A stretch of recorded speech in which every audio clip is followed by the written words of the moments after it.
অবাকের চরম পর্যায়ে চলে গেল, সাথে দুশ্চিন্তা তো আছেই। আর ইকরার পাশে সেই দিনের ছেলেটি। নীলা দৌড়ে ইকরার কাছে গিয়ে ইকরার বাহু জোড়া আলতো করে ধরে চিন্তিত কণ্ঠে বলতে লাগলো। ইকরা, এই ইকরা, চোখ খুলবো না আমার? এই যে আমি আছি তো। মনবি সেই দিনে মেয়েটিকে দেখে কিছুটা নিশ্চিন্ত হলো, তারপর নিজ থেকে সমস্ত ঘটনা খুলে বলল এবং বলল, ওকে ওই কোটটা ভালো করে পরিয়ে দাও এবং মুখের মাস্ক খুলে দাও, তাহলে ভালোভাবে শ্বাস নিতে পারবে। আর পানি থাকলে অনেক ভালো হতো, ওকে মুখে ছিটিয়ে জ্ঞান ফেরানোর চেষ্টা করা যেত। এবং ওকে ধর, আমিও আমিও আছি, দুজন মিলে মেডিকেল রুমে নিয়ে যাব। তখন নীলা যুবকটির দিকে তাকিয়ে জিজ্ঞেস করলো, কিন্তু এই অনুষ্ঠানের সময় তো স্টেজের সামনে আছে সবাই, মেডিকেল রুমের ডক্টর কি করে পাবো? মনভি আশ্বাস দিয়ে বলল। ডোন্ট ওয়ারি, আমি নিজেই একজন ডক্টর। নীলা যেন চিন্তামুক্ত হলো। সে ইকরাকে কোট পরিয়ে নিতে গেলে দেখলো পিঠ অনেকটা চলে গিয়েছে, রক্তের দাগ লেগে আছে, কিন্তু ভাগ্য ভালো যে রক্ত পড়া বন্ধ হয়েছে। নীলা খুব যত্ন সহকারে ইকরাকে কোটটা পরিয়ে দিল এবং মুখের মাস্ক খুলে ফেল। তার কাছে ভাগ্যক্রমে একটি পানির বোতল ছিল। সে বোতল থেকে অল্প একটু পানি ইকরার চোখে মুখে ছিটিয়ে দিতেই ইকরার জ্ঞান ফিরল। সে আস্তে আস্তে চোখ খুলল, কিন্তু সঙ্গে সঙ্গে ভয়ে গুটিয়ে গেল। নীলা তাকে আগলে নিল, তারপর ইকরাকে ধরে তুলল এবং ইকরার হাত নিজের কাঁধের উপর নিল, আর নিজের এক হাত ইকরার কোমরে রাখলো এবং আরেক হাত দিয়ে ইকরার অন্য হাত, যেটি তার কাঁধে ছিল, সেটি শক্ত করে ধরল। মুনভি আরেক পাশে এসে ইকরার অন্য হাত ধরল। দুজন মিলে সাবধানতা অবলম্বন করে নিয়ে যেতে লাগলো মেডিকেল রুমের দিকে। আরিশ যত সম্ভব চেষ্টা করছে বাড়ির সবার প্রিয় হয়ে ওঠার, কিন্তু পারছে না। সবাই যেন নীলার শোকে শোকাহত হয়ে আছে। আশির কাছে লাগছে সবাই এমন ভাব করছে যেন নীলা এই দেশ থেকে নয়, বরং দুনিয়া থেকে চলে গেছে। অবশ্য দুনিয়া থেকে চলে গেলে হয়তো সে খুশি হতো। আর সে এমন ন্যাকামি একদমই ভালো লাগছে না। অন্যদিকে ইবাদ তাকে দেখলে একই গান গায়, খিচুড়ি খিচুড়ি। এখন তো তার নিজেরও খিচুড়ি খাবারটার প্রতি অভক্তি চলে আসছে। খিচুড়ির নাম শুনলে নিজের কথা মনে পড়ে তার। আর ইরফান, সে যে লেগেছে যেভাবে হোক সে নাকি প্যারিসে যাবে, আর এর একমাত্র মাধ্যম হচ্ছে বিজনেস। তাই বিদেশে এমন কোনো ক্লায়েন্ট খুঁজছে যার সাথে বিজনেস করার জন্য তাকে প্যারিসে পাড়ি দিতে হবে, এবং এই কারণে সে দিনরাত বিজনেসের কাজে মনোনিবেশ করছে। তার আর আরশির সম্পর্ক বিয়ের পর আগানোর বদলে আরও পিছিয়ে যাচ্ছে। আগে তারা যেভাবে থাকতো এখন তার উল্টো হয়ে যাচ্ছে। ওই যে নিয়তি কাউকে ছাড় দেয় না, হয়তো নিজের পাপের শাস্তি এখন তারা পাওয়া শুরু করেছে। মিয়াল মেডিকেল রুমে এসে লক খুলে আগে বেড রেডি করছে, আর প্রয়োজনীয় জিনিস সব সামনাসামনি রেখেছে। যেহেতু ফাংশন চলছে তাই সবাই সেখানে আছে, এজন্য মেডিকেল রুমে কোনো ডাক্তার নেই আপাতত। আর সে ডাক্তার প্রয়োজনও মনে করেনি, কারণ মুনভি নিজে একজন ডাক্তার। হঠাৎ মুনভির কণ্ঠ আসলো তার কানে। মুনভি মেডিকেল রুমে দরজার সামনে এসে দাঁড়িয়ে বলল। মিহাল। কণ্ঠটি শুনে পেছনে তাকাতে তার চোখ জোড়া এক জায়গায় আটকে গেল। সে নীল শাড়ি পরা মেয়েটি দাঁড়িয়ে আছে। নীলা অবাক হয়ে নিজের ইকোনমিক প্রফেসরকে দেখল এবং মনে মনে বলল, তার মানে আমার প্রফেসরের নাম মিহাল? মিহাল অবাক হলো কিছুটা, কিন্তু মুনভি আর সে মেয়েটির মাঝখানে থাকা আরেকজনকে দেখে হুঁশে ফিরল। মেয়েটির দিকে দেখে বোঝা যাচ্ছে মেয়েটি অসুস্থ। মিহাল সঙ্গে সঙ্গে সরে গিয়ে তাদের ভেতরে আসতে দিল। তারা দুজন মিলে ইকরাকে বেডের উপর বসালো।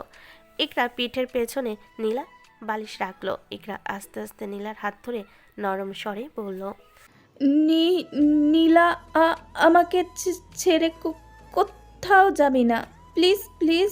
আমি আমার ভয় করছে। ইকরার কথাটি শুনে নীলার চোখ ভরে উঠল। সে ইকরাকে জড়িয়ে ধরল। সে বুঝতে পারছে ইকরা কতটা ভয় পেয়েছে, আর মুনভি তার মন ক্ষতবিক্ষত হয়ে গেল মেয়েটির মুখ থেকে বের হওয়া এই অস্পষ্ট কথা শুনে। তার নিজের উপর রাগ উঠছে। এখন যদি সে আরেকটু আগে এসে পড়তো তাহলে হয়তো এমন কিছু হতো না, কিন্তু মিহালের যেন পুরো দুনিয়া থমকে গেছে এমন অবস্থা হয়েছে। একটু আগে মেয়েটি যে নাম উচ্চারণ করলো সেই নামটি তার কর্ণপাত হতে একদম হৃদয় গিয়ে লাগলো। নীলা, তার মানে এই কি এই মেয়েটির নীলা মির্জা, যাকে সে নীলাঞ্জনা বলে? ইকরার মাস্ক আগে খোলা হলো তখন মুনভি ইকরার মুখ লক্ষ্য না করলো। এখন করতে তার নিঃশ্বাস আটকে আসার উপক্রম। তার দৃষ্টিতে এক মায়াবী মেয়ের চেহারা ফুটে উঠল। তার চোখে মুখে মুগ্ধতার ছাপ ফুটে উঠল। যেন এই মায়াবী মুখশ্রী দেখে সে মুগ্ধ হয়েছে। দিনকাল পরিস্থিতি সব কিছু ভুলে গিয়েছে। আর অন্যদিকে তার বন্ধু মিহাল নিজের মনের সাথে লড়াই করছে। মন বলছে এই নীল শাড়ি পরা মেয়েটি নীলাঞ্জনা, কিন্তু সে শিওর না। মন বলছে একবার মেয়েটিকে নীলামির্জা বলে ডেকে পরীক্ষা করবে, কিন্তু মুখ দিয়ে তার শব্দ বের হচ্ছে না। এই প্রথম তার সাথে এমন হচ্ছে। অবশ্য এই মেয়ের তেজ দেখে তার অনেকটাই মনে হচ্ছে এই মেয়ের মাঝে মির্জা পরিবারের রক্ত আছে। নীলা ইকরার হিজাবের পিন খুলে দিল যাতে মাথায় চাপ না পড়ে তেমন। তারপর যে যুবকটি তাকে সাহায্য করেছে ইকরাকে এ পর্যন্ত আনার জন্য, সেই যুবকটির দিকে নজর দৃষ্টিপাত করে নরম কণ্ঠে বলল, এই যে ইকরার হাতের কনুই থেকেও রক্ত পড়ছে, কিছু একটা করা উচিত। মনভীর হুঁশ ফিরল। সে তো ইকরাকে দেখতে এতটা ব্যস্ত ছিল যে এমন পরিস্থিতিতেও ড্যাব ড্যাব করে ইকরাকে দেখতে যাচ্ছিল। অথচ তার কটন ক্যান্ডি যে অসুস্থ এই কথা কিছুক্ষণের জন্য মাথা থেকে সরে গিয়েছিল। দ্রুতগতিতে ইকরার কাছে গেল। বেডের পাশে টেবিলের ওপর প্রয়োজনীয় জিনিসপত্র সব কিছু ছিল। আলতো করে ইকরার হাত ধরে খুব সাবধানতা অবলম্বন করে কোনোই পরিষ্কার করতে লাগলো। এত আলতো করে নিজের কাজ করছে যেন মেয়েটা বিন্দুমাত্র কষ্ট না পায়। ইকরা চোখ বন্ধ করে ব্যথা সহ্য করছে এবং ক্ষণে ক্ষণে নিজের সাথে হয়ে ওঠা ঘটনা মনে করে কেঁপে উঠছে। নীলা ইকরার মাথায় হাত রেখে আশ্বাস দিচ্ছে। তার নীরবতা ইকরাকে জানান দিচ্ছে যে সে আছে এবং ইকরার কিছুই হবে না এখন। মিহাল দাঁড়িয়ে দাঁড়িয়ে নীলাকে দেখলো। মেয়েটা এখনও মাস্ক পরে আছে। তার বেডে বসে থাকা মেয়েটাকে দেখলো। সে কিছুই বুঝতে পারছে না যে কি হয়েছে এখানে। নিজের গলা খাকারি দিয়ে বলতে শুরু করলো, হি বোথ আর ফ্রেশম্যান, রাইট? তো কি হয়েছে? নীলা এইবার নিজের প্রফেসরের দিকে দৃষ্টিপাত করলো। লোকটির লম্বাটে গরদ, প্রশস্ত বুক, চওড়া কাঁধ, পরনে তো ফর্মাল পোশাক আছেই, ফেস কাট আছে বলতে হবে, কিন্তু চেহারায় কেমন জানি পরিচিত ভাব আছে যা নীলা ঠিক ধরতে পারছে না। সে খুব ভালো করে পর্যবেক্ষণ করে, তারপর জবাব দিল। Yes professor. তারপর সে যতটুকু জানে ততটুকু ঘটনা খুলে বলল। মিহালের জল শক্ত হয়ে গেল। তার ইউনিভার্সিটিতেই এমন একটি ঘটনা ঘটে গেল। এত বড় একটি বিষয় ফেলিয়ে দেওয়ার মতন না। সে আগ বাড়িয়ে জিজ্ঞেস করল, অ্যান্ড ইউর নেম? নীলা মির্জা। নীলা চমকালো। লোকটা তার নাম জানে দেখে কিন্তু অবাক হলো না, কারণ যেহেতু এই ইউনিভার্সিটির প্রফেসর তাই তার নাম জানাটা অস্বাভাবিকের কিছুই নয়। সে মাথা নাড়িয়ে জবাবে বলল, হ্যাঁ, আমার নাম নীলা মির্জা, আর ওর নাম ইকরা। মিয়াল এমন জবাবেরই আশাই করছিল। তার হৃদস্পন্দন বেড়ে গেল। মনের ভেতর অজানা অনুভূতি এসে হানা দিল। ঠোঁট প্রসারিত হয়ে উঠল আপনা আপনি। এখন তার মাথায় একটিবারের জন্য এটা আসেনি যে যার মাধ্যমে সে নিজের প্রতিশোধ নিবে সেই প্রতিশোধের চাবিকাঠি তার হাতে নাগালে। বরং তার মনে এটা আগে এসেছে যে সে ছোট্ট নীলাঞ্জনা এখন তার সামনে কত বড় হয়ে গিয়েছে। দুজনের মাঝে বয়সের গ্যাপ হবে 9 কি 10 বছর। সে এই ছোট্ট নীলাঞ্জনাকে দেখেছিল আরও 21 বছর আগে। আজ 21 বছর পর দেখছে। সব কিছুই বদলে গিয়েছে। সেই ছোট্ট নীলাঞ্জনা এখন বড় হয়ে গিয়েছে, কিন্তু একটা জিনিস বদলায়নি, এবং সেটি হলো তার নীলাঞ্জনার সাথে 21 বছর আগে প্রথমবার যখন তার দেখা হয়েছিল তখন তার প্যান্ট ভিজিয়ে দিয়েছিল। আর আজ 21 বছর পরও প্রথম দেখাতেই তার প্যান্ট ভিজিয়ে দিল। কিন্তু প্যান্ট ভেজানোর ধরনটা এবারে ভিন্ন। কথাটি মনে মনে আউড়িয়ে কামড়ে হাসল মিহাল। এহেন পরিস্থিতিতে জোরে হাসতে পারবে না বিধায় ঠোঁট কামড়ে হাসল। সে সহজে হাসার পাত্র না, কিন্তু পরিস্থিতির শিকার হয়ে হাসতে বাধ্য হয়ে যায় মাঝে মধ্যে। আর তার হাসির কারণ সবসময় এই নীলাঞ্জনাই হয়ে থাকে। আজও তার ভিন্ন কিছু হলো না। নিজেকে স্বাভাবিক করে তারপর বলল, আমাদের ইউনিভার্সিটিতে এমন ঘটনা ঘটেনি আগে, এর বিরুদ্ধে অবশ্যই স্টেপ নেওয়া হবে। নীলা ইকরার দিকে নিজের মনোযোগ প্রদান করে ইকরাকে নরম সুরে জিজ্ঞেস করল, রুমের ভেতর কি হয়েছে ইকরা? বল আমাদেরকে। আমি আছি তো, তাই না? ভয় পাবার কিছুই নেই। নীলা কথা সম্পূর্ণ হবার পরই মুনভি ইকরাকে ভরসা দিয়ে বলল, তুমি বলতে পারো, আমরা আছি তো, সব কিছু সামলে নেব আমি। শুধু একবার বলো কি হয়েছিল রুমের ভেতরে। ভয় পাবার কিছুই নেই, এখন তো আমি আছি, তাই না?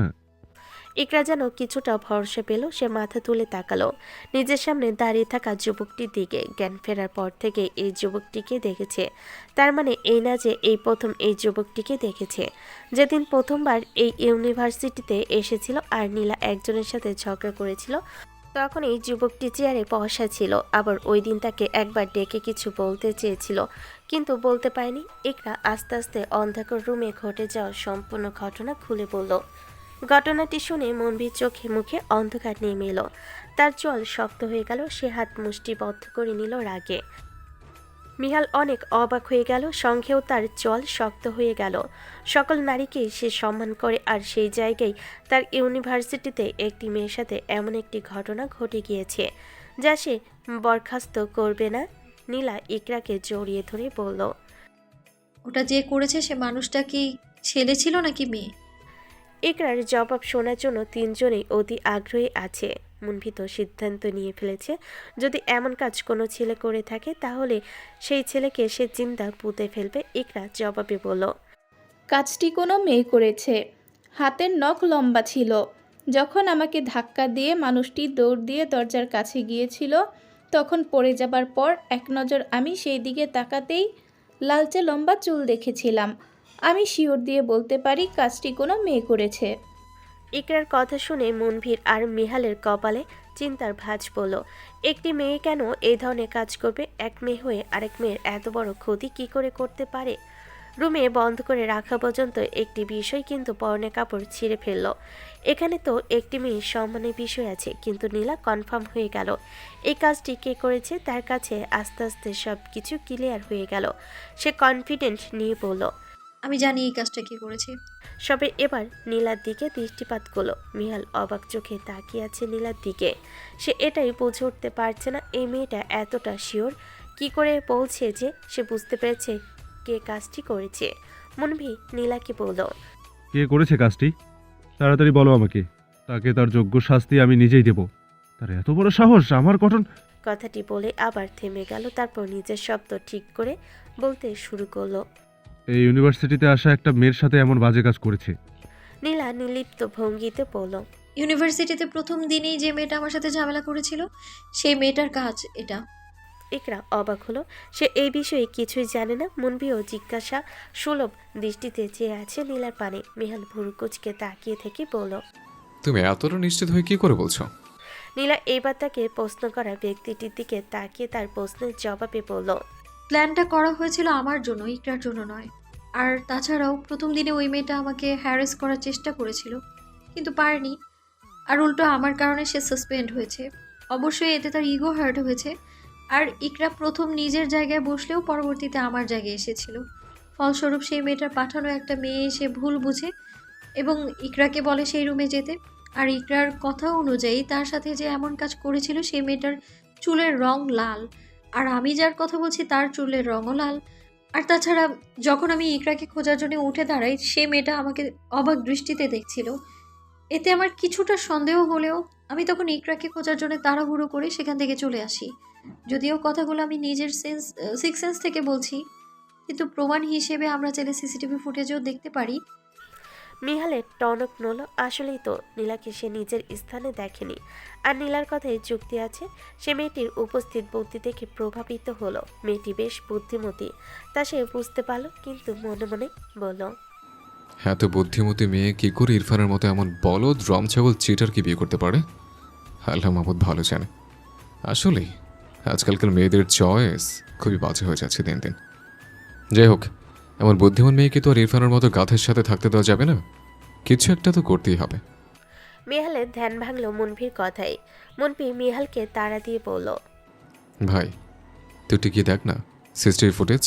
মিহাল সায় দিল, তারপর নীলার দিকে তাকিয়ে বলল। চলো দেখি তোমার সিক্স সেন্স কতটা ভালো। নীলা ইকরার দিকে তাকিয়ে বলল। তুই বস, আমি আসছি। আর ভয় পাবার কিছুই নেই, এই ভদ্রলোকটাই তোকে বাঁচিয়েছে। আর আমি জলদি চলে আসবো। ইকরা একবার নিজের সামনে দাঁড়িয়ে থাকা যুবকটির দিকে তাকালো। লোকটি তার কনুইতে ব্যান্ডেজ করে দিচ্ছে। তারপর নীলার দিকে তাকিয়ে ভাঙ্গা গলায় বলল। যা তুই। নীলা মুচকি হাসি দিয়ে নিজের প্রফেসরের দিকে তাকালো।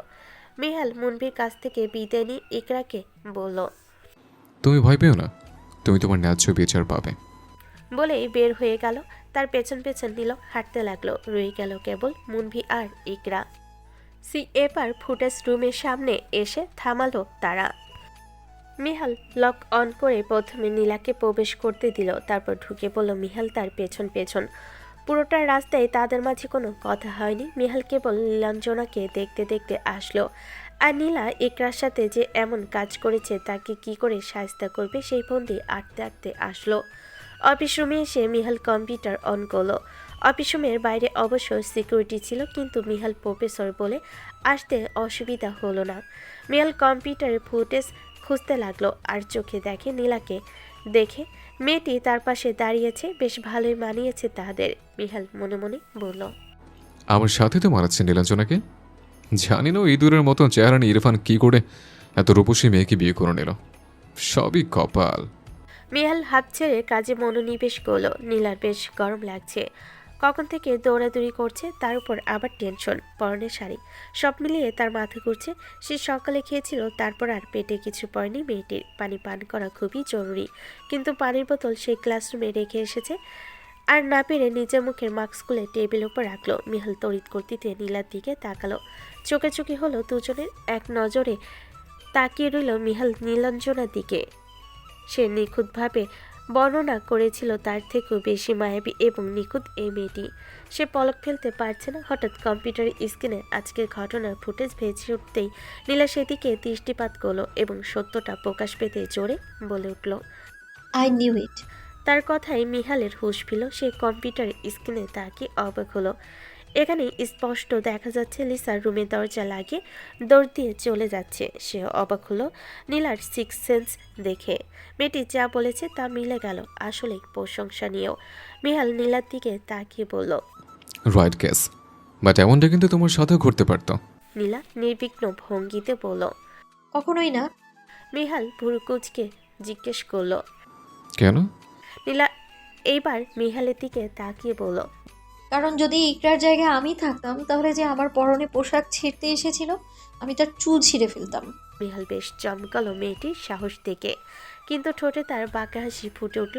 সে স্ট্রং মানুষ খুব পছন্দ করে। Only strong peoples can handle a strong peoples. সে তো বুঝতে পারছে না এ মেয়ে কী করে ইরফানের মতন পিতু গর্দব ছেলেকে বেছে নিল। মিহাল নীলাকে আশ্বস্ত করে বলল। তোমার ফ্রেন্ড তার ন্যায্য বিচার পাবে। নীলা এক চিলতে হেসে বলল, ইকরার আক্লোফোবিয়া আছে। অন্ধকারে মেয়েটা একদম দমবন্ধ হয়ে আসে ওর। ইকরা যেমনটা অনুভব করেছে, এই মেয়েটাও ঠিক তেমনটাই কি অনুভব করানো যাবে না ওকে? মিহাল হকচকিয়ে গেল নীলার এমন কথাই, কিন্তু নিজেকে সামলিয়ে বলল, না, হয়তো মাসখানেকের জন্য সাসপেন্ড করা যাবে আর জরিমানা। নীলা তাচ্ছিলের হাসি দিয়ে বলল, তাহলে এই বিচার ন্যায্য কি করে হলো? এটাকে আর যাই হোক, ন্যায্য বিচার তো বলা যাবে না। এই মেয়েটাকে তো আমি দেখে নিব, ওকে আমি সাহায্য করে আমার ফ্রেন্ডকে ন্যায্য বিচার দিব। মিহাল বাঁকা হাসলো। তার নীলার এই পার্সোনালিটি চমৎকার লাগলো। মেয়েদের তো এমন সাহসী তেজি হতে হয়। সে নীলার উদ্দেশ্যে বলল, do whatever you want to, but behave. Nila মাথা নেড়ে বাঁকা হাসলো। মনবি দ্বিধাবোধ করছে ইকরার শরীর থেকে নিজের কোট খোলার জন্য, কিন্তু এখন যদি কোট সরিয়ে পিঠের কাটা গায়ে মলম না দেওয়া হয় তাহলে পরবর্তীতে ইনফেকশন হয়ে যেতে পারে। আর তাছাড়া মেয়েটি তো কষ্ট হচ্ছে।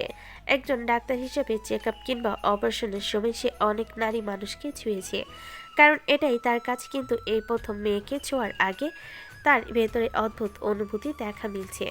তার মনে হচ্ছে সে ছুলেই বোধহয় মেয়েটি তাকে ভুল বুঝবে। খুব নরম সুরে মেয়েটিকে জিজ্ঞেস করলো, যদি তুমি কিছু মনে না করো তাহলে কোটটিকে খুলতে পারি?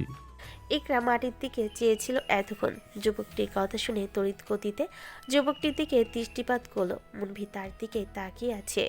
ইকরাকে এমনভাবে হকচকিয়ে উঠতে দেখে মুনভি নিচে দৃষ্টি শীতল করে আশ্বাস দিয়ে বলল, ভয় পাবার কিছুই নেই, কেবল শুধু পিঠের ঘায়ে অয়েলমেন্ট লাগানোর জন্য অল্প একটু কোটটা খুলবো। আমি একজন ডাক্তার, আমার উপর বিশ্বাস করতে পারেন আপনি।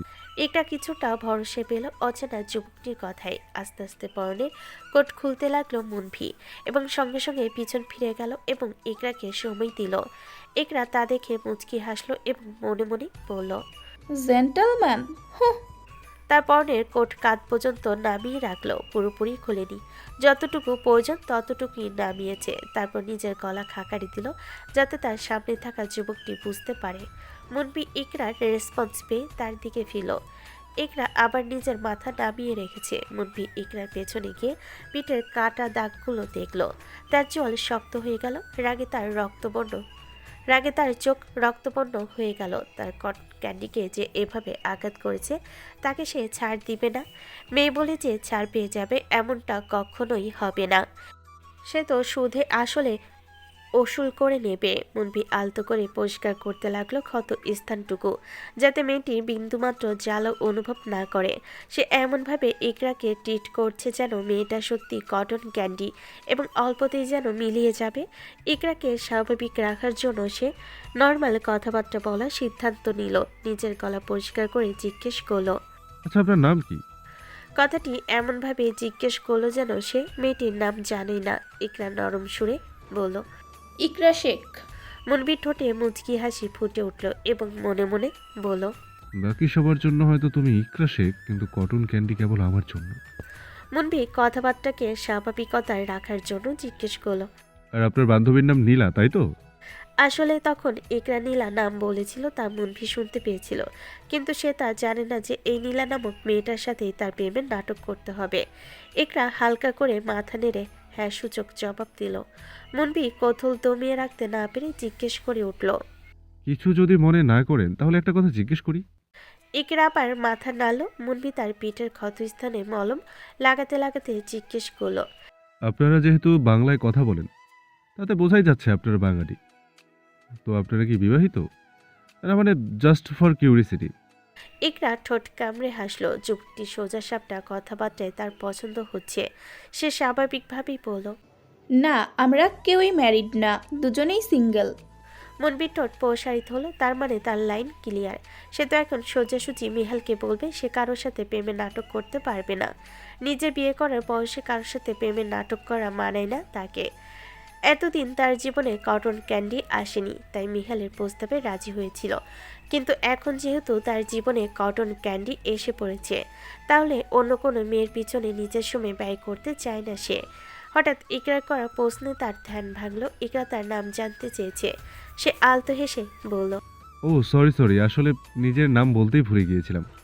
যাই হোক, আমার নাম শাহরিয়ার মুনফি। ইউরোপীয় হাসপাতাল জর্জেস পম্পিটো, ওখানেই একজন কার্ডিওলজিস্ট। ইকরা চমকালো। সে নিজেও এই বিষয় নিয়ে পড়াশোনা করতে চায় ভবিষ্যতে, তাই তো অ্যাব্রোডে আসা। সে মুচকি হেসে বলতে শুরু করলো, নিশ্চয়ই আপনি আমার থেকে বয়সে অনেক বড় হবেন, তাই আমাকে আপনি করে বলার কোনো প্রয়োজন নেই। আর আজকের দিনের জন্য ধন্যবাদ। এতক্ষণে মুনভির তার পিঠে মলম লাগিয়ে ব্যান্ডেজ করে দেওয়া শেষ। সে আবার ইকরার সামনে এসে দাঁড়ালো। ইকরা কোটটি পরে নিল ভালো করে। মুনভি তার দিকে তাকিয়ে মুখের মিষ্টি হাসি বজায় রেখে বলল, আচ্ছা ঠিক আছে, আমি তোমাকে তুমি করেই ডাকবো। আর এতে ধন্যবাদ দেওয়ার কিছুই নেই, আমি তো নিজের জীবনকেই বাঁচিয়েছি। ইকরা ঠিক বোধগম্য হলো না মুনভির কথা। সে ভুরু কুচকে তাকিয়ে জিজ্ঞেস করলো, আপনার কথার মানে ঠিক বুঝলাম না আমি। মুনভি আলতো হেসে নিজের মাথা চুলকে বলতে শুরু করলো, এত বোঝার প্রয়োজন নেই। পরে দেখা যাবে হাতের এবং পিঠের ব্যথা মাথায় করবে, তখন আবার সেই ব্যথা সামলাতে হিমশিম খেতে হবে তোমাকে। ইকরা ভেঙচি কাটলো। মুনভি তা দেখে শব্দ করে হেসে উঠল এবং বলল, আচ্ছা সরি, আমি ওরকমভাবে কিছু মিন করে বলিনি। যাই হোক, তোমার নিশ্চয়ই ক্ষুধা পেয়েছে। আর ক্ষুধা না পেলেও এখন কিছু খেতে হবে, তারপর পেইন কিলার খেতে হবে। তুমি এখানে বসো, আমি কিছু খাওয়ার ব্যবস্থা করছি, কেমন? ইকরা মুগ্ধ নয়নে তার সামনে দাঁড়িয়ে থাকা যুবকটির মানবতা দেখছে। যুবকটি নিতান্তই একজন জেন্টলম্যান। ইকরা বরাবরই অচেনা কারোর সাথে কথা বলতে পারে না, সেটা মেয়ে হোক কিংবা ছেলে। অথচ এই যুবকটির সাথে অনায়াসে কথা বলে যাচ্ছে। হয়তো খুব বেশি কথা বলেনি তারা, কিন্তু সে যে পরিমাণ কথা কম বলে সেই পরিমাণ হিসাব করে অনেক কথা বলে ফেলেছে এই অচেনা যুবকটির সাথে। মুনবি ইকরার কাছ থেকে কোনো জবাব না পেয়ে ইকরাকে ভালোভাবে পর্যবেক্ষণ করতে দেখলো। মেয়েটি কিছু একটা ভাবছে। তার কপালে চিন্তার ভাঁজ পড়ল। মনে মনে বলল, হয়তো কটন ক্যান্ডি ভয় পাচ্ছে একা একা থাকতে, আর আমাকে মুখ ফুটে বলতেও পারছে না যেন না যাই আমি, তাই হয়তো চুপ করে আছে। আসলে এটাকে একা রেখে যাওয়া যাবে না। মুনবি আবার বলতে শুরু করল, ইটস ওকে, তোমার ফ্রেন্ড না আসা পর্যন্ত আমি এখানেই আছি, কোথাও যাচ্ছি না, সো রিল্যাক্স। ইকরা অবাক নয়নে তাকালো মনভির দিকে। আসলে সে একা থাকতে সেফ ফিল করছে না, বিশেষ করে একটু আগে তার সাথে যা ঘটেছে। আর লোকটিকে মুখ ফুটে না যাবার কথা বলতে পারছে না, তাই তো চুপ করে বসেছিল। অথচ কত সুন্দর লোকটি তার মনের কথা বুঝে ফেলেছে। মনভি নিজেও এই ইউনিভার্সিটির স্টুডেন্ট ছিল কোনো এককালে, তাই ক্যান্টিনে লোকেদের সাথে তার ভালো সম্পর্ক ছিল। আর এখন মিহালের সাথে আসা হয় বিধায় সেই সম্পর্ক এখনও টিকে আছে। তাই ক্যান্টিনে কল দিয়ে খাবার অর্ডার দিল ইকরার জন্য থাই স্যুপ সাথে বয়েল এগ, যাতে মেয়েটি কিছুটা শক্তি পায়, আর নীলার জন্য স্যান্ডউইচ আর কফি। তারপর ইকরার সামনে চেয়ার টেনে বসে টুকিটাকি কথা বলতে লাগলো। ইকরারও বেশ স্বাচ্ছন্দ্য বোধ করছে মুনভি নামক জেন্টলম্যানের সাথে কথা বলতে। ভিডিও ফুটেজটা কি আমি আমার ফোনে ট্রান্সফার করতে পারি? নীলা মিহালকে কথাটি জিজ্ঞেস করলো। মিহাল বিনা দ্বিধায় বলল। Sure, give me a phone. Nila নিজের ফোন মিহালের হাতে দিয়ে দিল। মিহাল নীলার ফোন কানেক্ট করলো কম্পিউটারের সাথে। ফুটেজ ট্রান্সফার করতে লাগলো নীলার ফোনে। নীলা বারবার গলায় হাত বোলাচ্ছে, হয়তো বেশি পিপাসে পেয়েছে মেয়েটির। নীলার এমন ছটফটানি মিহালের দৃষ্টি আড়াল হলো না। সে বাঁকা চোখে নীলাকে দেখে বিনা বাক্যে অফিস রুম থেকে বের হয়ে এলো। নিজের প্রফেসরকে এমনভাবে চলে যেতে দেখে নীলা হক চুকিয়ে উঠল। সে এমন কিছুর জন্য মোটেও প্রস্তুত ছিল না। মিহাল বাইরে গিয়ে সিকিউরিটির উদ্দেশ্যে ফার্সি ভাষায় বলে, আমার কেবিন থেকে এক বোতল মিনারেল ওয়াটার এবং একটি ফ্রেশ আপেল নিয়ে আসো। সিকিউরিটি গার্ড আর দেরি না করে চলে গেল। কিছুক্ষণের মাঝে মিহালের বলা জিনিসগুলো নিয়ে এলো। এই অফিস রুম থেকে মিহালের কেবিন দূরে না, তাই বেশি সময় লাগলো না। মিহাল পানি আর ফলসহ আবার অফিসে চলে গেল। নীলা পুরো অফিস রুমটা ঘুরে ঘুরে দেখছে। মিহাল ভেতরে প্রবেশ করে তার উদ্দেশ্যে বলল। High freshman. নীলা হক চুকিয়ে উঠল। হঠাৎ পুরুষলি গম্ভীর কণ্ঠ কর্ণপাত হতেই সামনের দিকে তাকিয়ে দেখল মিহাল তার দিকে তাকিয়ে আছে। সে হেঁটে আসলো এই দিকে। নীলা আসতেই মিহাল তার দিকে পানির বোতল এগিয়ে দিল। নীলা চমকালো বটে, তার আসলেই ভীষণ তৃষ্ণা পেয়েছিল, তাই বেশি কিছু না ভেবে নিজের প্রফেসরের হাত থেকে পানির বোতল নিল। ঠকঠক করে বোতলে সম্পূর্ণ পানি 3 ঢকে গিলে ফেল। মিহাল মুগ্ধ নয়নে কেবল নিজের নীলাঞ্জনাকে দেখতে লাগলো। মেয়েটির মাঝে এমন কি আছে যা তাকে কাবু করেছে, এর উত্তর তার কাছে জানা নেই। সে শুধু এইটা জানে, এই মেয়েটির মতো বুদ্ধিমতী নিষ্পাপ মেয়েকে আর যাই হোক সে ইরফানের মতন লম্পটের সাথে থাকতে দিবে না। এবং মিহাল খান সবসময় নিজের সিদ্ধান্তে অটল থাকে। নীলা পানি পান করে খালি বোতল টেবিলের উপর রাখলো। সঙ্গে সঙ্গে মিহাল তার দিকে আপেল এগিয়ে দিল। নীলা এবার অবাকে চরম পর্যায়ে চলে গেল। পানির বোতল আশা করেনি, তবুও পাবার পর বেশি অবাক হয়নি। কিন্তু এখন এই আপেল দেওয়াটা তার ঠিক হজম হচ্ছে না। সে তড়িৎ গতিতে নিজের মাথা নেড়ে নাসূচক ভঙ্গিতে মাথা নাড়ল এবং নরম সুরে বলল, নো থ্যাঙ্কস প্রফেসর, কিন্তু আমার এই অ্যাপেলের কোনো প্রয়োজন নেই। মিহাল কণ্ঠে গাম্ভীর্য রেখে বলল, এখন যদি ফাংশন উপস্থিত থাকতে অবশ্যই সেখানে খাবার দেওয়া হতো এবং সেই খাবার খেতে। যেহেতু সেখানে এখন তুমি নেই, তাই খাবার পাচ্ছ না। তাই আপাতত যা ম্যানেজ করতে পেরেছি তা নাও। আর আমি বেশি এক্সকিউজ পছন্দ করি না। নীলারও ভীষণ ক্ষুধা পেয়েছিল, তাই আর দ্বিমত পোষণ করলো না। আপেলটি মিহালের হাত থেকে নিল, কিন্তু সে আপেলটি খেলো না। মনে মনে বলল, ইকরাও তো সেই সকালে খেয়েছিল, তারপর আর কিছুই খায়নি। তাকে ছাড়া আমি একা একা কি করে খেয়ে উঠি? আমার থেকে বেশি তো এখন ওর খাওয়ার প্রয়োজন। এই অ্যাপেলটা আমি তার কাছে গিয়ে তাকে খেতে দিব। খেলে হয়তো সে কিছুটা শক্তি পাবে। নীলাকে ভাবনার মাঝে ডুবে যেতে দেখে মিহাল দীর্ঘশ্বাস ছেড়ে বলতে শুরু করলো, সেখানে আমার বন্ধু মনভি আছে।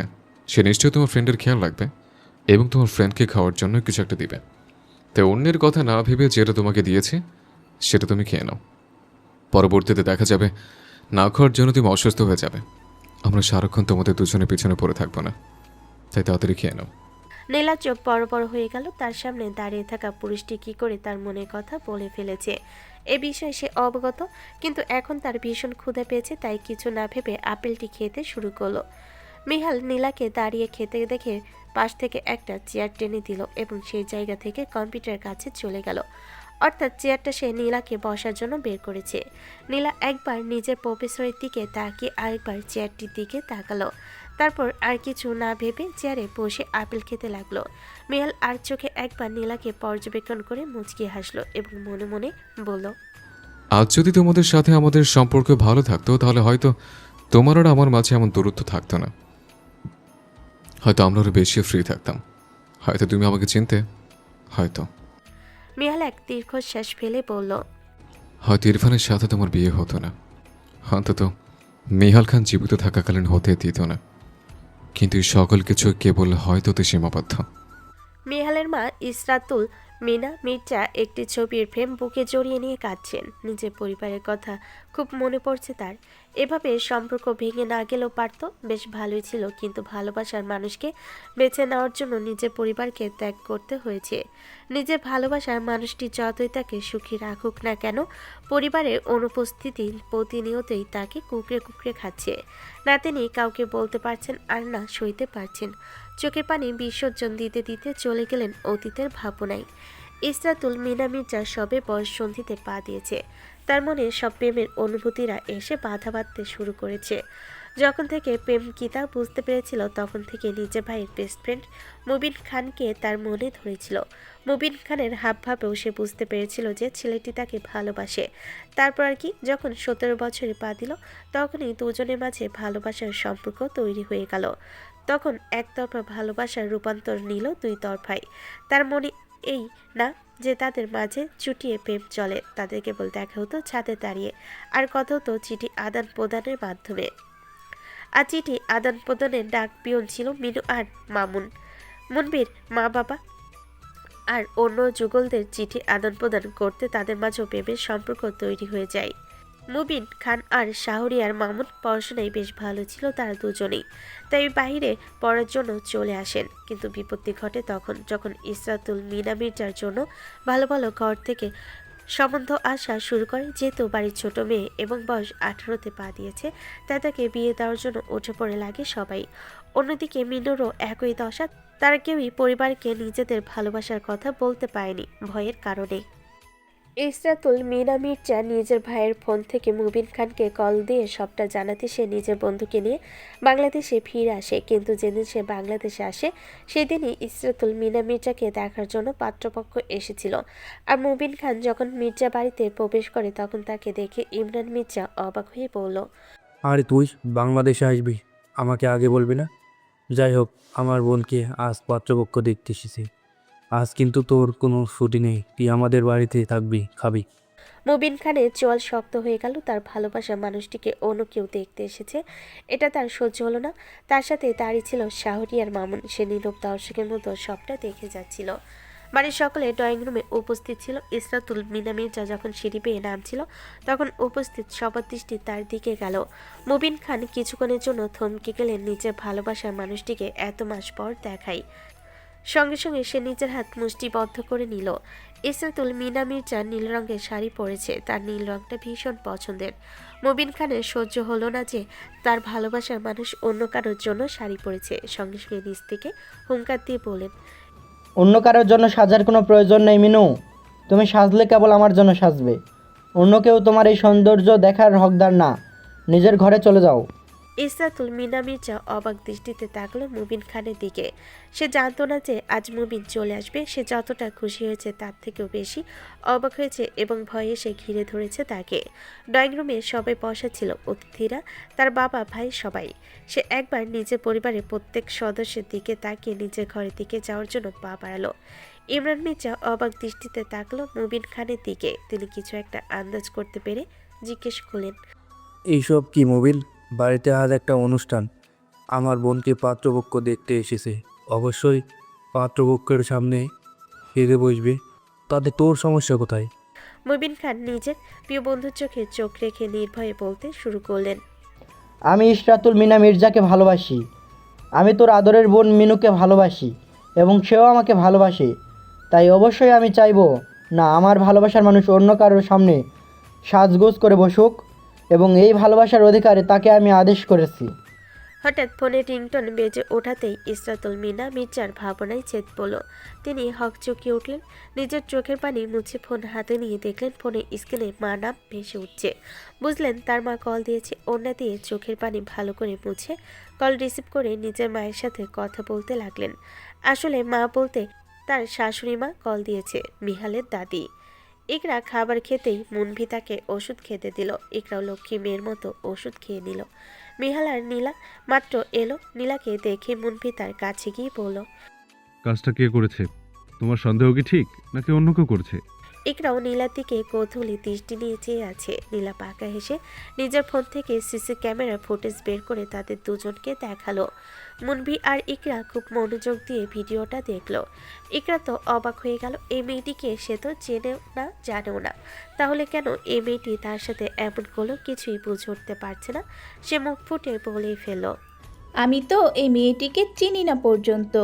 আর এমনও না যে এই মেয়েটি আমার ডিপার্টমেন্টের। তাহলে এই মেয়েটি আমার সাথে এমন কেন করলো? মুনভি ইকরার কথা শুনে তার দিকে একবার তাকিয়ে তারপর নীলার দিকে তাকিয়ে সবটা বুঝে উঠতে পারলো এবং বলল, তার মানে নীলার বলা কথাগুলো একদম সঠিক। এই মেয়েটির নীলার সাথে হস্টিলিটি আছে, তাই নীলার ক্ষতি করতে চেয়েছিল। কিন্তু তোমরা তোমাদের বসার স্থান পরিবর্তন করায় তারা গোলমাল লাগিয়ে ফেলে এবং নীলার পরিবর্তে তোমার ক্ষতি করে। তখন মিহাল গম্ভীর কণ্ঠে বলল, হ্যাঁ, ইউর রাইট। বাট একটা মেয়ে হয়ে কি করে আরেকটা মেয়ের সাথে এমন করতে পারে? How disgusting. এই ইউনিভার্সিটির অধ্যাপকের মেয়ে হয়েছে বলে ইউনিভার্সিটি কিনে নিয়েছে, ভেবেছে তাকে কিছুই করা যাবে না। নীলা আর ইকরা অবাক হলো। তারা জানতো না যে এই মেয়েটি এই ইউনিভার্সিটির অধ্যাপকের মেয়ে। দুজনেই একসাথে বলে উঠল। ইয়ে তো তো latest লেটেস্ট news নিউজ। হ্যাঁ, দুজনকে একসাথে এরকম কথা বলতে দেখে মুনভি এবং মিহাল দুজনের দিকে দৃষ্টিপাত করলো এবং কিছু সময় নিয়ে তারপর শব্দ করে হেসে উঠল। আসলে একসাথে কথা চলার সময় কিছু কিছু কথাবার্তা থাকে যা সেম হয়ে যায়, তাই তারা দুজনেই একসাথে একসঙ্গে একই কথা বলেছে। মিহাল কিছুক্ষণ হাসে, কিন্তু পরক্ষণে মনে পড়ে সে নিজের ভাবভঙ্গি থেকে বের হয়ে আসছে। অর্থাৎ সে সব সময় মানুষের সামনে নিজেকে গম্ভীর পুরুষ হিসেবে রিপ্রেজেন্ট করে, কিন্তু এই মেয়েটির সামনে বারবার সে দুর্বল হয়ে পড়ছে। আর দুর্বলতার মতো কোনো শব্দের অস্তিত্ব তার ডিকশনারিতে নেই। তাই সঙ্গে সঙ্গে নিজেকে সামলে মুখে গাম্ভীর্য এনে বলল, তোমরা চাইলে এখন চলে যেতে পারো। নীলা ইকরার কাছে এসে বলল, হ্যাঁ, এখন আমাদের ফিরে যাওয়া উচিত। তুই অ্যাপার্টমেন্টে গিয়ে রেস্ট নিবি। তখন ইকরা মাথা নাড়িয়ে বলে উঠল, না, আমি এখন যাব না। আমার এখন আগের থেকে অনেকটা বেটার লাগছে। আর তুই তো আছিস আমার সাথে, ভয়ের কোনো কারণ দেখছি না আমি। যেহেতু এতক্ষণ থাকতে পেরেছি, আর কিছুক্ষণ না হয় দেখে যাই। যদি খারাপ লাগে তাহলে তোকে বলবো। নীলা আর কথা বাড়ল না এই বিষয়ে, কারণ সে এখন লিসার সামনে যেতে চাই, মেয়েটিকে একটা কথা শোনাতে চাই। না শোনাতে পারলে তার ভঙ্গি দিয়ে কিছু একটা বুঝে আসতে চাই। মুনভি কেবল নিজের কটন ক্যান্ডিকে দেখে যাচ্ছে আর মিহাল নিজের নীলাঞ্জনাকে। ইকরা এবার সামনে দাঁড়িয়ে থাকা দুই পুরুষের দিকে তাকিয়ে বলল, ধন্যবাদ আপনাদেরকে আমাকে এতটা সাহায্য করার জন্য। দুঃখিত আমার জন্য আপনাদেরকে ঝামেলায় পড়তে হয়েছে। মুনভি মনে মনে বলল, সরি কেন বলছো কটন ক্যান্ডি? তোমার জন্যই তো আমি অনেকটা সময় তোমার সাথে কাটাতে পারলাম। আর মিহাল মনে মনে বলল, ঝামেলা হয়নি, উল্টো সুবিধা হয়েছে। আমি নীলাঞ্জনার চেহারাটা দেখতে পারলাম অবশেষে। কিন্তু মুনভি তৎক্ষণাৎ মুখে বলে উঠল, ধন্যবাদ দেওয়ার কিছুই নেই, মানুষই তো মানুষের কাজে আসবে। আর সরি বলারও কোনো প্রয়োজন নেই, বিপদ হতেই পারে। কিন্তু আশা করি নেক্সট টাইম থেকে সতর্ক থাকবে আর সবসময় নিজের ফোন নিজের কাছে রাখবে। তারপর নিজের পকেট থেকে নিজের কার্ড বের করে নীলার দিকে এগিয়ে দিয়ে বলল, এটা নাও আমার কার্ড, যদি কোনো প্রয়োজন হয় তাহলে অবশ্যই আমাকে ফোন করবে। আর ইকরাকে নিয়ে কাল আমার হসপিটালে আসবে এবং ভালোভাবে চেক আপ করিয়ে নিয়ে যাবে। নীলা মুনভির হাত থেকে কার্ড নিয়ে মুচকি এসে ধন্যবাদ জানালো। নীলার মুচকি হাসি যেন নিহালের বুকে এসে লাগলো। হৃদস্পন্দন বেড়ে গেল, এত জোরে জোরে শব্দ হতে লাগলো, মনে হচ্ছে পুরো পৃথিবীর মানুষ তার বুকে ধুকপুকানি শুনতে পারবে। নীলা ইকরাকে সাহায্য করলো উঠে দাঁড়ানোর জন্য। ইকরা নীলার হাত ধরে বিছানা থেকে উঠে দাঁড়ালো এবং আস্তে আস্তে সামনের দিকে হাঁটতে লাগলো তারা দুজন। যাওয়ার আগে নীলা আরেকবার পিছন ফিরে দুজন পুরুষকে ধন্যবাদ জানিয়ে ইকরার হাত ধরে চলে গেল। আর তাদের পেছনে দাঁড়িয়ে থাকা দুই যুবক তাদের যাওয়ার পানে চেয়ে রইল। তারা চলে যেতে মিহাল মুনভিকে বলল, এ নীলা মির্জাই হলো নীলাঞ্জনা। মুনভি যেন আকাশ থেকে পড়ল, চোখ আপনা আপনি বড় বড় হয়ে গেল। সঙ্গে সঙ্গে নিজের বন্ধুর দিকে তাকালো। মিহাল মুনভির কাছ থেকে এমন একটি রিয়াকশন আশা করেছিল। মুনভি জোরে জিজ্ঞেস করে উঠল, what are you kidding bro? Mihal পকেটে হাত গুজে সিরিয়াস ভঙ্গিতে বলল, তোর সাথে কেটিং করার মতো এত সময় নেই আমার কাছে। আমি যা বলছি তা সত্যি বলছি। এই নীলা নামক মেয়েটি হলো নীলা মির্জা। মির্জা পরিবারের একমাত্র মেয়ে আর আমার সে জাত শত্রু ইরফানের স্ত্রী। এবার যেন মনভীর চক্ষু চরকাজ। একটু আগেই তো ইকরা বলল তারা দুজনেই অবিবাহিত। মেয়েটি আর যাই হোক এই মুহূর্তে মিথ্যা বলবে না, আর মিহালও মিথ্যা বলবে না। যদি মিথ্যা কেউ বলে থাকে তাহলে সেটি বলতে পারবে একমাত্র ইরফান। মনভীর কাছে বিষয়টা ঘোলাটে লাগলো। কিছু তো একটা রহস্য আছে, যেটা ইরফান মিথ্যা বলেছিল মিহালকে, আর নয়তো কোনো কারণে ইরফানের সাথে নীলার বিয়ে হয়নি। মনভীর যেই না মিহালকে এই কথাটি বলতে দিল, অমনি মিহালের দাঁতে দাঁত চেপে বলতে শুরু করলো। তুই বল আমাকে একটা কথা। ইরফানের মতো একজন ব্যক্তি যাকে দেখতে ইঁদুরের মতন লাগে, পার্সোনালিটি একদম বাজে, তার উপর 1 নম্বরের চিটার, বাটপার, লম্পট, মাথায় ঘিরে বলতে কিছুই নেই। রামছাগলের সাথে নীলার মতো এত মিষ্টি স্ট্রং পার্সোনালিটি, অনেস্ট ইন্টেলিজেন্ট মেয়ের বিয়ে কে করে হলো?